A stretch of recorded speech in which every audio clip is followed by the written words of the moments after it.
నాగరాణి గారు చెప్పండి.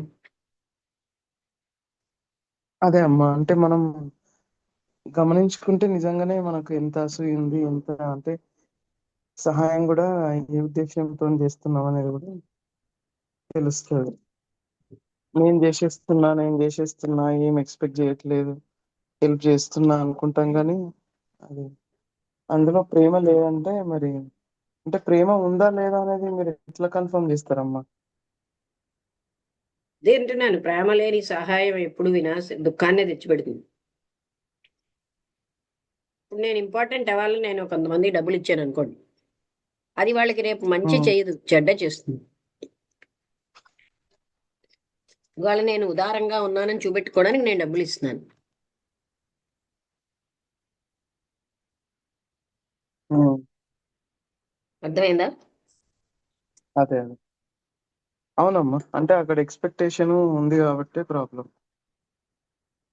నేను అందరికంటే చాలా మంచివాడిని, మంచివాడిని అని అనుకోవడం కూడా ఒక రకమైన కన్నింగే.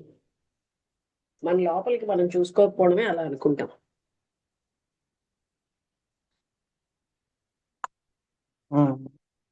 అంటే ఈ కృష్ణమూర్తి గారు చెప్పినంత లోతుగా ఎవరు చూసుకోరు, చెప్పరు కూడా. యాక్చువల్ గా మనలో ఇవన్నీ ఉంటాయండి.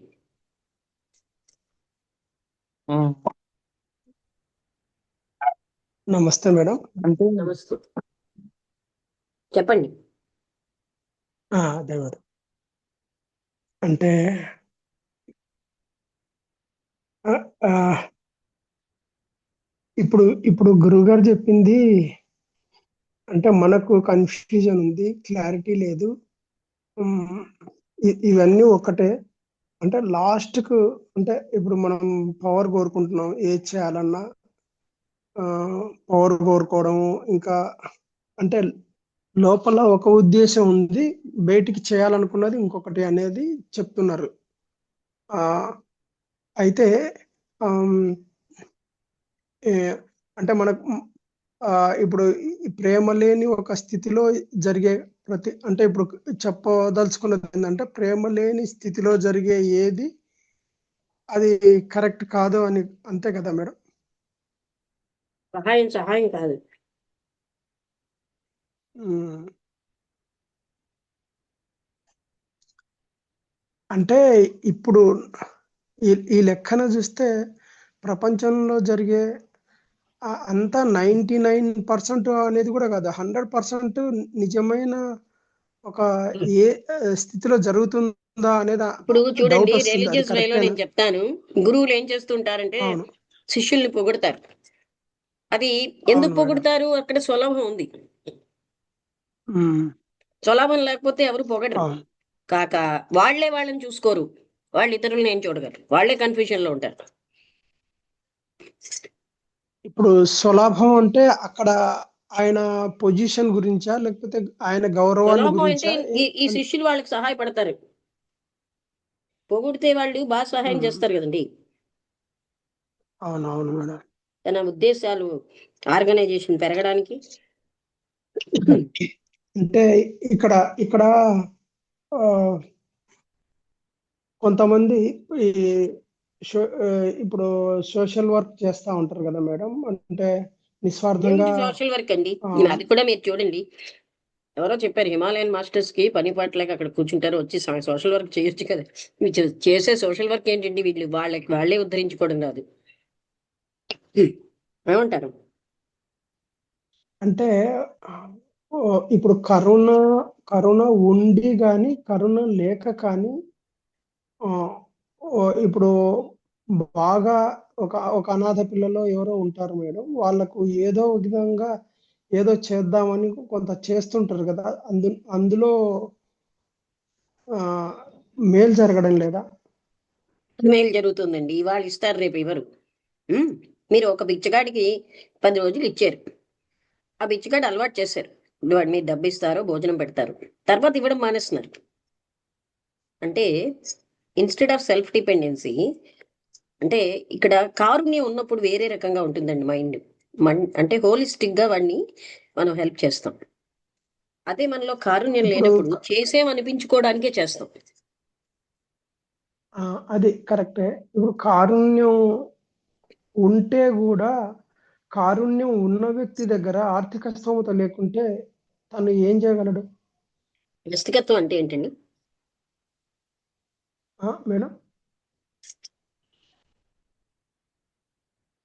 ఇప్పుడు కారుణ్యం నాకు కారుణ్యం ఉంది, నా దగ్గర స్తోమత లేదు, అంటే సహాయం చేసే స్తోమత లేదు కారుణ్యం అంటే ఇక్కడ కూడా అది లేదా? అర్థం చేసుకోండి.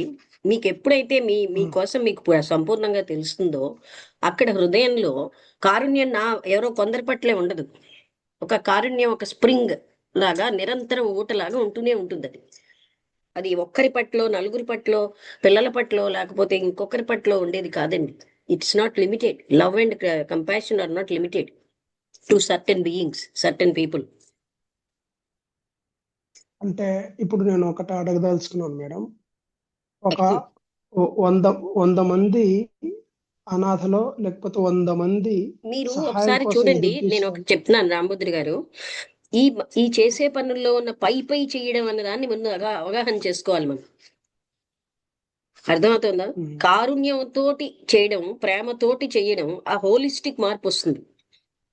నేను చేసేను ఒక భాగంలో అన్నట్టుగా మనం సంతృప్తి పడిపోతున్నాం. ఇక్కడ తేడా మీకు అర్థమైందా? మీరేమోని ఎవరికో భోజనం పెట్టడమే సహాయం అని అంటున్నారు.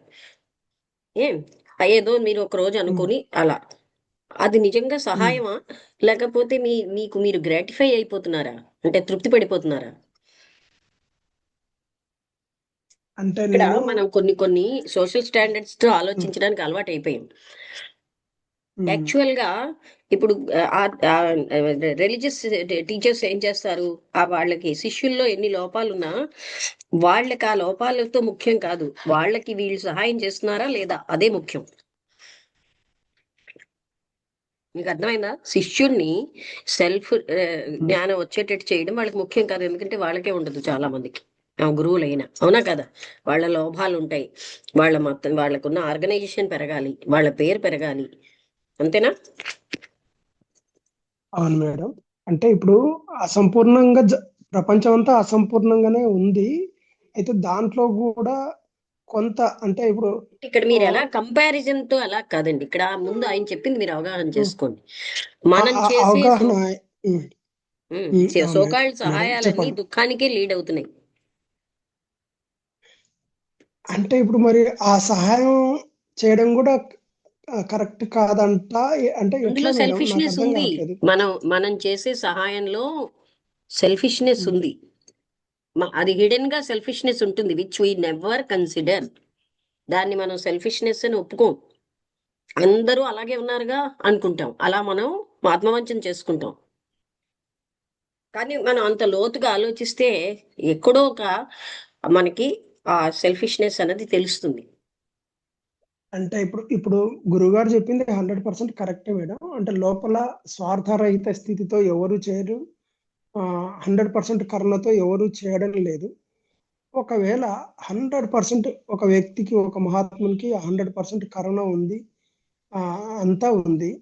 కానీ భౌతికంగా తను చేయలేని స్థితిలో ఉన్నప్పుడు ఆయన ద్వారా ఈ ప్రపంచానికి ఏం మేలు జరుగుతుంది మీరు అని అండర్ ఎస్టిమేట్ నేను చేస్తున్నది ఏంటంటే, మీలో 100% కారుణ్యం ఉంటే మీకు ప్రకృతి శక్తులు అన్ని దోహదం చేస్తూ ఉంటాయి, తెలుసండి. తర్వాత మీలో నిజమైన కారుణ్యం లేనప్పుడు మీకు ఏ శక్తి నుంచి కూడా మీకు అంటే ఇది రాదు, అంటే మీకు హెల్ప్ రాదు. ఆ తర్వాత ఆ వ్యక్తికి కారుణ్యం ఉన్న వ్యక్తి ఎప్పుడూ కూడా, ఇప్పుడు అందుకే కదా మాస్టర్స్ ఏమంటారు, మీలో అది నింపుకుంటే we will give all energy and force అంటారు. అది లేనప్పుడు మనకి వచ్చేవి పై నుంచి వచ్చేవన్నీ సెల్ఫిష్ వర్క్లే అవుతాయి.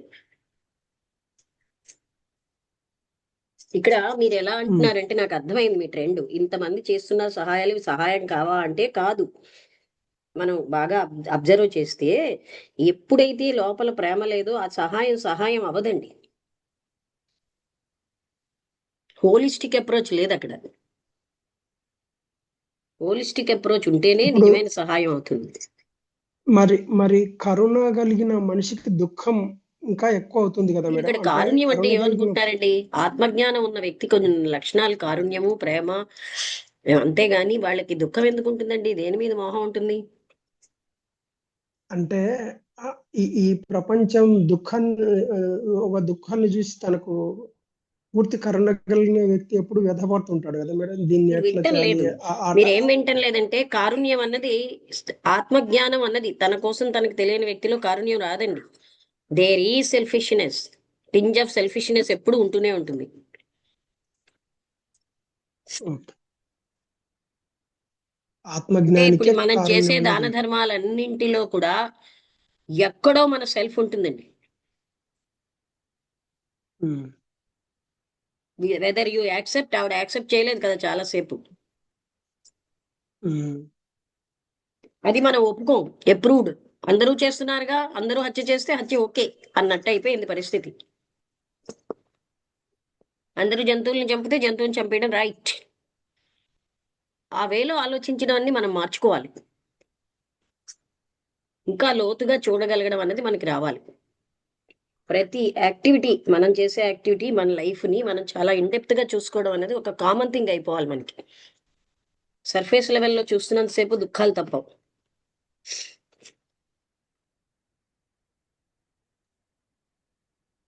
అంటే ఒక నిగూఢమైన, అంటే నిగూఢం కాదు, అది మనకి హ్యాబిట్ లేక అంటే అలా అనుకుంటాం మనమే. కానీ అవేర్నెస్ తో నిన్న మా ఇంటికి మా అసిస్టెంట్ కమిషనర్ మేడం వచ్చారు. వాళ్ళ సిస్టర్ శాంతి గారును. She she was an assistant commissioner for central school, whereas ఆమె ప్రైమరీ టీచర్. నేను ఒక చీమ లాంటి పోస్ట్ మేడం దగ్గర. కానీ ఆమె ఏదో మాట చాలా విషయాలు, they wanted to spend only half an hour, but they spend here 4.5 hours. అయితే ఆ జ్ఞానం ఉంది ఆవిడకి. నంది అవార్డు వచ్చింది ఇంకో ఆవిడ సిస్టర్కి యాక్టింగ్లో.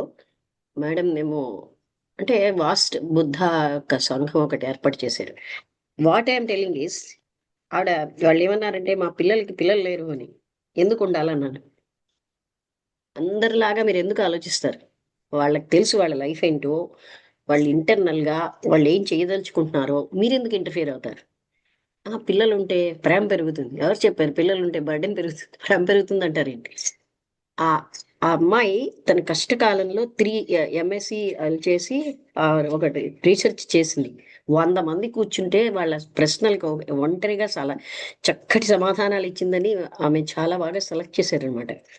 So what I'm telling is, వాళ్ళ కోడలు కష్టకాలాన్ని వినియోగించుకుంది. Can you do that? మనం అలా చేస్తున్నావా? అంటే ఇక్కడ ఏంటంటేనండి, ట్రెడిషనల్ ఆలోచనకు అలవాటైపోయి we think it is good. తర్వాత ఇద్దరు మనస్సులు కలవని మనస్సులు పిల్లలు ఇప్పుడు అన్రులి పిల్లలు అయిపోతున్నారు. వీళ్ళలో సమశృతి లేనప్పుడు పెట్టిన పిల్లలు ఎవరు కంట్రోల్ చేయలేరు, అలాగైపోతున్నారు. వాళ్ళలో సమశృతి ఉన్నప్పుడు వాళ్ళకి ఏంటి కావాలో వాళ్ళే చూసుకుంటారు. They are trying for that. Harmony అవసరం ఇద్దరు మనుషుల మధ్య. అది లేనప్పుడు పిల్లలు ఎప్పుడు కూడా అన్రూలీగానే ఉంటారు, ఎవరి మాట వినరు. ఇలాంటి అన్రూలీ పిల్లలు పుట్టడానికి కారణం ఇలాంటి తల్లిదండ్రులే అని నేను చెప్పాను. They are in their way, they are nice. ఇప్పుడు వాళ్ళకి ఆవిడ ఏమిటంటే కెనడాలో ఒక అమ్మాయి ఉంది, అందరికి నా చేత మాట్లాడించారు. ఇక్కడ చాలా టాపిక్స్ మాట్లాడుకున్నాం, ఎందుకంటే వాళ్ళకి మంచి జ్ఞానం ఉంది. ఆవిడ PhD చేసినటువంటి డాక్టరేట్. వాళ్ళు ఎన్నో పోయమ్స్ రాశారు, పుస్తకాలుగా వచ్చేవి. ఆ పుస్తకాలు నాకు ప్రజెంట్ చేశారు. మన గ్రూప్ లోకి వచ్చేవారండి వాళ్ళు. ఎందుకు చెప్తున్నానంటే, శాంతి గారు అంటే అదే శాంతి గారు అనేది అప్పుడప్పుడు వచ్చేవారు కదా మేడం. వచ్చేవారండి. మేడం ఉషారాణి కూడా వచ్చేవారు. ఆమె గారు శాంతి, ఉషారాణి శాంతి వాళ్ళిద్దరు. ఆవిడ వచ్చేవారు మేడం అసిస్టెంట్ అప్పుడు. కమిషనర్. అవునా madam? But what I'm telling is, ఇక్కడ నిజం చెప్పాలంటే శాంతి గారి హెల్త్ ఏమి బాగోలేదు, నా హెల్త్ కూడా ఏమి బాగోలేదు నిన్న ఎప్పుడుకి. But I told Shanti you are coming అన్నాను. యు ఆర్ కమింగ్ అన్నారని నేను వచ్చానండి అన్నారు. నిజం చెప్తే బాగోలేదు ఆమె ఫేస్. అదిను కష్టపడి వచ్చారు. ఎక్కడ అక్కడ నుంచి అంటే సాగర్ నగర్ దగ్గర ఎక్కడో, అక్కడి నుంచి they are going to Gajuwaka. రాత్రి 8:30 తర్వాత వెళ్ళారు. ఇక్కడ చెప్పొచ్చేది ఏంటంటేనండి, ఆ మేడంకి ఏంటంటే ఒక ప్రిన్సిపల్ కాన్ఫరెన్స్ లో లక్ష్మి అని ఒక ప్రైమరీ టీచర్ నా స్పిరిచువల్ గైడ్ అని చెప్పారండి. మౌంట్ అబీలో ప్రిన్సిపల్ కాన్ఫరెన్స్ లో. అంటే మనుషులందరూ నా ముందు పొగుడుతారు, వెనకాల అలా చెప్పలేరు అందరి ముందు వాళ్ళకి. మా అలాగనే అవును మేడం. ఆవిడేమోని డాక్టర్ లక్ష్మి అన్నారు. నాకేం డాక్టరేట్ ఉందండి అన్నారు. మేమందరం మీకు డాక్టరేట్ ఇస్తున్నాం అన్నారు. స్పిరిచువాలిటీలో మాకు మీరు ఇంత పొజిషన్లో ఉంటే మీరు ఇలా మాట్లాడతారేంటి, మీలాంటి వాళ్ళు మమ్మల్ని ఆదరించడం చాలా గొప్పది అన్నారు ఆవిడ. మీకు అర్థమైందా ఎంత నిరహంకారంగా ఉన్నారో? అంటే అంటే అలాంటిది కొంచెం గుర్తించాలి కదా గట్టిగా మేడం. చెప్పాను. ఉమ్. ఏంటండి? అదే మేడం, అంటే వాళ్ళు గుర్తించారు కదా మేడం. అంటే ఇప్పుడు మీ స్థితిని గుర్తించారు కాబట్టి వాళ్ళు అలా చెప్పగలుగుతున్నారు మేడం, అంతే. మేడం మొదటి నుంచి కూడా అంటే ఆ వేలో ఆవిడ చూడగలిగేవారు. కానీ విషయం ఏంటంటే అంత ఫర్గా మాట్లాడుతూ ఎందుకు పిల్లలు ఎందుకు ఉండాలి మీ పిల్లలకి అని అడిగాను. అంటే అప్పుడు శాంతి అన్నారు, మీరు చెప్పే పాయింట్ మాకు ఇప్పుడు మాకు అర్థమవుతుంది అని. అంటే మనం ఆలోచించిందే రైట్ అని ఎందుకు అనుకుంటాం? మనకంటే వాళ్ళు బాగా ఆలోచించగలరు. వాళ్ళ ఇద్దరి మధ్య సమరసత లేనప్పుడు పిల్లలు కలగడం అనేది ఆ పిల్లలు సఫర్ అవుతారట. అది రావడం చాలా ముఖ్యం. ఆ తర్వాత వాళ్ళు ఏం చేస్తారు, వాళ్ళకి రైట్ చేసుకుంటారు వాళ్ళు. మనం వాళ్ళని ఇంటర్ఫీర్ అవ్వక్కర్లేదన్నారు. ఉమ్. అంటే ఇప్పుడు సమరత పెద్దవాళ్ళందరికీ అనేది పెద్దవాళ్ళందరికీ ఒక జబ్బు ఉంటుందండి. మేము పెద్దవాళ్ళం కనుక మాకు ఎన్నో ఉమ్. తెలుసు. అప్పుడు మాస్టర్స్ ఇన్ ద పాత్లో ఇన్సిడెంట్ చెప్పాను. 10 ఏళ్ల వాడికి ఇనిషియేషన్ ఇచ్చారు. వాడు కిందటి జన్మల్లో ఎన్నో సేవలు చేసి ఎందరికో జ్ఞానం అది పంచాడు అని నిష్కామంగా. అండ్ 10 ఏళ్ల వాడైతేనేంటి, కింద జన్మలో ఉన్న వాటి వల్ల కదా.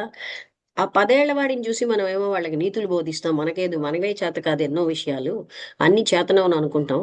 క్వశ్చన్ చేసుకోండి. మీరు ఆ పరిస్థితిలో ఉండగా ఒక్క ఒక్క ఎంఎస్సి చేయగలరా మనస్సు బాగా లేనప్పుడు? ఆ విధంగా అంటే నాకు అన్ని తెలుసు. వాళ్ళు మొత్తం కుటుంబం అందరూ ఆ ఎగ్జాంపుల్స్ తో ఉమ్. చెప్పాక వాళ్ళు దేవర్ హ్యాపీ. ఉమ్. తర్వాత నేను మిమ్మల్ని పెద్దవాళ్ళని కూడా నేను గట్టిగా మాట్లాడేసి నేను అనుకోకండి. అంటే ఇక్కడ ఎందుకనంటేనండి మనం కండిషన్ అయిపోతాం. మనకు ఎన్నో తెలుసని. నిజానికి మనకి ఎన్ని తెలియవో మనకి ఎప్పుడు తెలియదు. We don't know so many things. ఇప్పుడు ఇప్పుడు చూస్తుంటే ఒకటి ఇదే అనిపిస్తుంది మేడం. అంటే ఇప్పుడు జరిగే ప్రతిదాన్ని సాక్షిగా ఎలా చూడాలి అనేది, అంటే ఆ, ఇప్పుడు పిల్లలు లేరంటే బాధపడడం, లేకపోతే ఇంకొకటి ఇలాంటివి జీవితంలో ప్రతి ఒక్కటి వస్తూనే ఉంటది. అంటే సహజంగా జరిగే క్రియలు ఎలా జరుగుతాయి అంటే, ఇప్పుడు మీరు పిల్లలు లేని దాని గురించి కూడా ఒకటి చెప్పగలిగారు. అంటే ఆ నిజతత్వాన్ని ఒక ఆవిష్కరణ చేయడం అనేది, అంటే ఇప్పుడు గురువు గారి బోధల్లో నుంచే కదా మనకు వచ్చింది ఇది. ఆ అంటే జీవితాన్ని సహజంగా చూడడం అనేది, అంటే అదే కదా జ్ఞానం అంటే, అంతే కదా మేడం? సహజత్వం నాకు సహజంగా వచ్చింది. అంటే అందుకే కృష్ణమూర్తి గారిని నేను ఇచ్చేస్తున్నాను. అంటే ఇప్పుడు ఎందుకు మనం అలాంటి మైండ్ లోనే ఉండాలి, నాకెన్నో తెలుసు అని ఎందుకు అనుకోవాలి? అక్కడే మనం కండిషన్ అయిపోతున్నాం. అంటే ఇంకా ఇందులో జీవితంలో ఈ ఆ, అంటే మనం మనం నార్మల్ గా బాధపడేది కానీ ఇంకోటి కానీ దేనికే ఆస్కారం లేని స్థితి అనేది చూపిస్తున్నారా మేడం ఇక్కడ గురువు గారు? అంటే జరుగుతుంది అంతే, అంతేనా? అలా కాదు. మనం ఇంటెలిజెన్స్ అనేది మనకి లోపించింది. మనం పాస్ట్ లోనే ఎప్పుడు ఉంటాం. కొన్ని నమ్మకాలతో ఉంటాం. ఉమ్. ఆ నమ్మకాలను పట్టుకుని వేలాడతాం. ఆ నమ్మకాల్లో ఉన్న రియాలిటీని చూడం.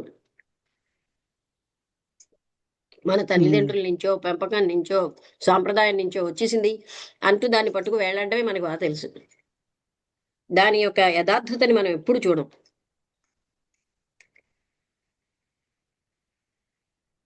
అర్థమైందా? అంటే అంటే ఇప్పుడు చూడమంటే మనకు ఇప్పుడు తెలియాలమ్మా. ఏంటండి?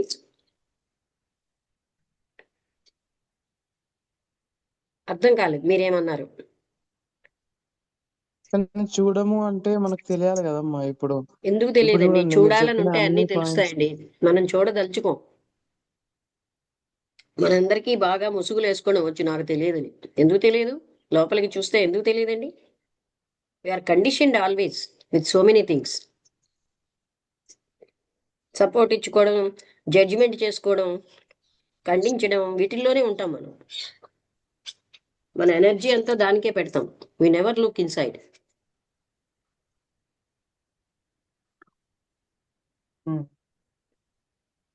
నాకు అదే తెలియదు అంటామండి. ఎందుకు తెలియదు? మనం ఎప్పుడైనా లోపలికి చూసుకుంటున్నామా?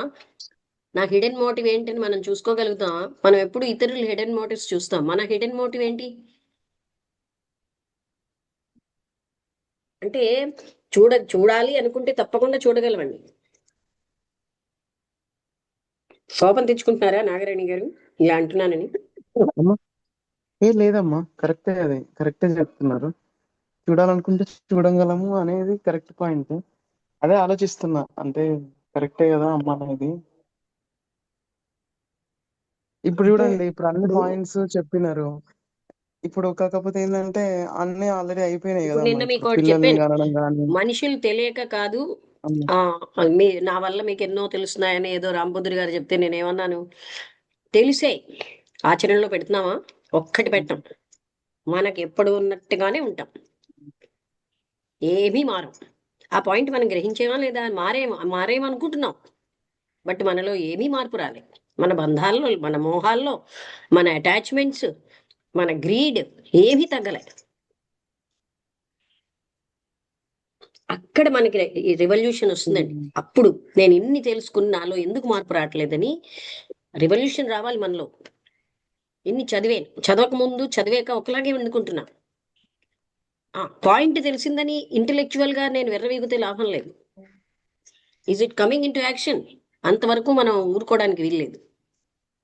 ఎప్పుడైతే మీకు అర్థమైందో that will change your life. తెలిసింది అదే అంటూ అమ్మా, బుర్రలో ఇప్పుడు అక్యుములేటెడ్ జ్ఞానానికి ఒక లాభం ఏమిటండి? అదే అమ్మా, ఇప్పుడు అంటే మనకు స్వధర్మం ఉంటది కదా అమ్మా. ఇప్పుడు మన బాధ్యత ఇవన్నీ చేయాలి కదా. అంటే అంటే దేనికి దానికి కాన్ఫ్లిక్ట్ అన్నీ ఏమన్నా ఉంటది ఉంటాయండి. అంటారా? అది అంటే ఇన్నర్ గా జరిగేది. ఇప్పుడు నేను అన్ని చేస్తూ ఉంటాను. లోపలికి చూసుకోవడము అనేది ఒక కామన్ థింగే. మీ పేరు మీకు ఎప్పుడు ఎలా గుర్తుంటుందండి? ఏ పని చేస్తున్నా, రాత్రి పడుకున్నా. ఇన్ దాట్ వే మన ఇన్నర్ది మనం చూసుకోవడం అనేది ఒక కామన్ ప్రాసెస్ అండి. ఏ పని అవుట్ సైడ్ చేస్తున్నా, నేను స్కూల్లో టీచర్గా చేస్తున్నా, బస్సులో ప్రయాణిస్తున్నా, ఈ గిన్నెలు తోముతున్నా, నా లోపలికి నేను చూసుకోవడం ఒక కామన్ ప్రాసెస్.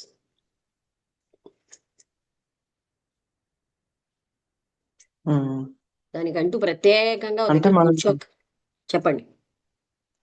ఏం జరుగుతుంది అనేది గమనించుకుంటూ ఉండాలి మన మనసులో. చాలా లోతుగా, మామూలుగా కాదు.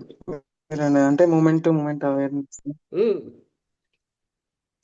ప్రతి క్షణం మనం చూసుకోవడం రావాలండి, ఇంకోళ్ళని చూడడం కాదు. ఇవన్నీ చూస్తూ ఉంటే ఆటోమేటిక్ గా ఇతరులవన్నీ కూడా ఆటోమేటిక్ గా మనకు తెలిసిపోతాయి. ఎందుకంటే కాన్షియస్నెస్ ఇస్ వన్.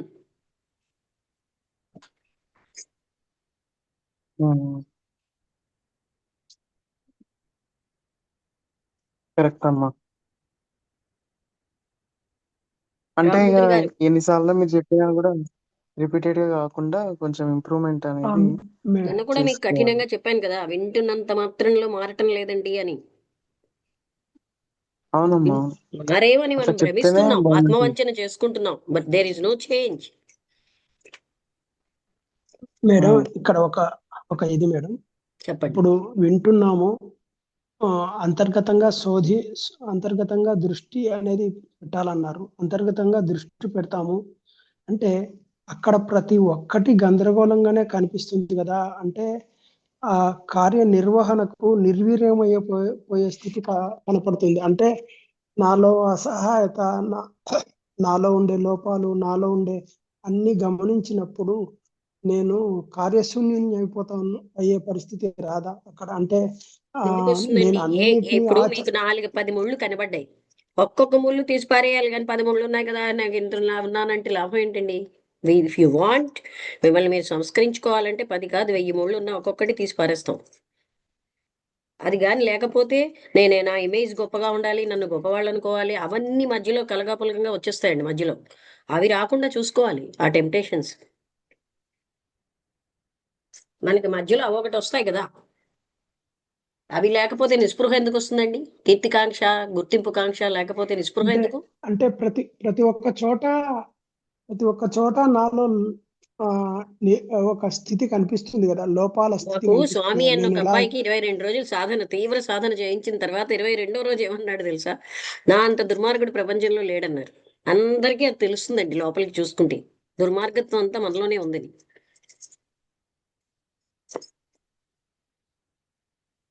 నిష్పక్షపాతంగా నిర్దాక్షిణ్యంగా చూసుకోవాలి.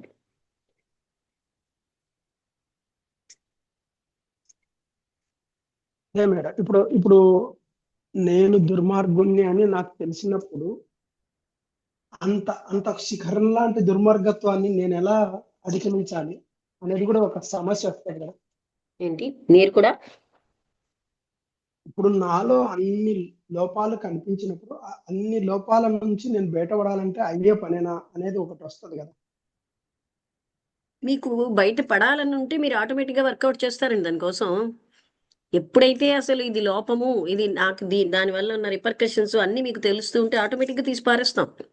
నీ బొగ్గమే మచ్చ ఉన్నదంటే తక్కువ చెయ్యి వెళ్ళి మచ్చనేమో తుడిపేస్తుంది. మరి లోపల మనసులో మచ్చ అంతకంటే ప్రమాదకరమైంది. ఆ వ్యక్తి లోపల ఉన్న హానితో ఎందరికో హాని చేస్తూ తాను హాని చేసుకుంటూ బతుకుతున్నాడు. ఇప్పుడు అహంకారం అన్నది ఉందనుకోండి, అహంకారం ఒక్కటి చాలు మనుషులందరికీ ఎంత బాధ పెడుతుందో. తన్ని తాను బాధ పెట్టుకుంటారు, వాళ్ళు సుఖపడలేరు. సో అహంకారం ఉంది అనే దాన్ని నాకు నచ్చట్లేదు వినడానికి అని నేను కళ్ళు మూసుకుంటానా?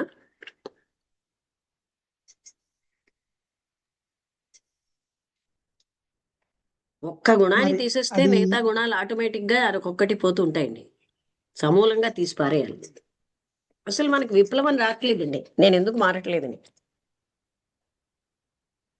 ఉమ్, మనం యాక్సెప్ట్ చేసేస్తున్నాం మారకుండా ఉండడానికి.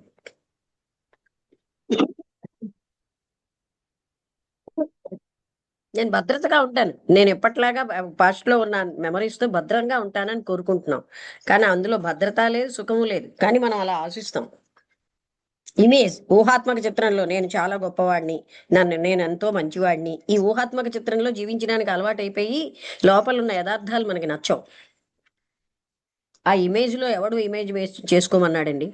ఆ టిమ్ డ్యూ ఎవడు కిమ్ డ్యూ అన్నాడు, అదే అన్నారు, image is harming the people అని. ఆ ఇమేజ్ లో ఉండబట్టే కదా అహంకారం అంత వస్తుంది. ఆ ఊహాత్మక చిత్రంలో నేను చాలా మంచివాడిని, ఉదారత ఉన్నవాడిని, ప్రేమ ఉన్నవాడిని, ఏముండవు అక్కడ, తన మనసులోనే ఉంటాయి ఆ ఊహాత్మక చిత్రంలో. అలా ఎన్నాళ్ళు జీవిస్తామండి? ఆ ఊహాత్మక చిత్రంలో ఉన్నవాడికి ప్రేమ అన్నది ఉండదు, పాషండు. మన అందరం కూడా నేను ఒక పెద్ద సభలో అడిగాను, కే మనకు అసలు ప్రేమించడం వచ్చా అని. మనకి రాదు. We're living in images. One image is loving the others image. There is no love.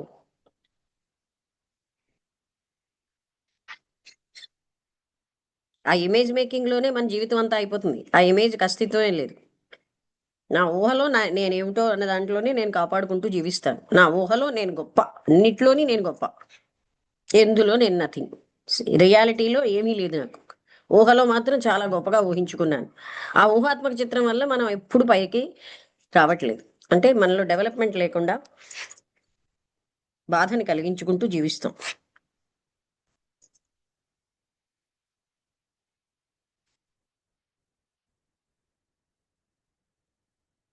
Think of all these things. నేను ఇవాళ క్లోజ్ చేస్తానండి. ఆలోచించండి, రేపు సరే అమ్మా. మాట్లాడండి.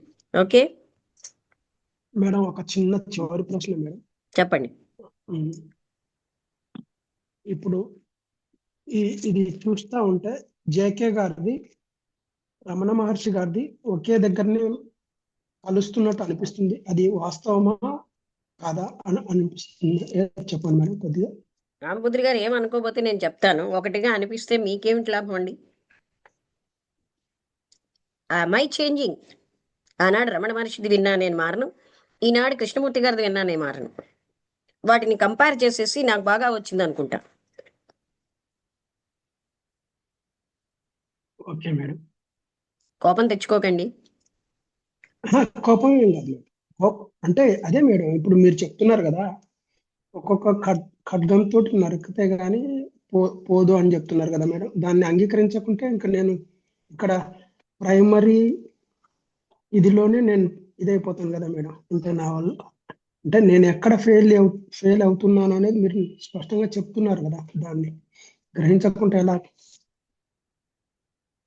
హాబిల్డ్ యోగా మమ్మల్ని ఓకే మేడం. పిలుస్తోంది, నేను ఉంటాను, మళ్ళీ మాట్లాడదాం. Okay madam. Okay madam.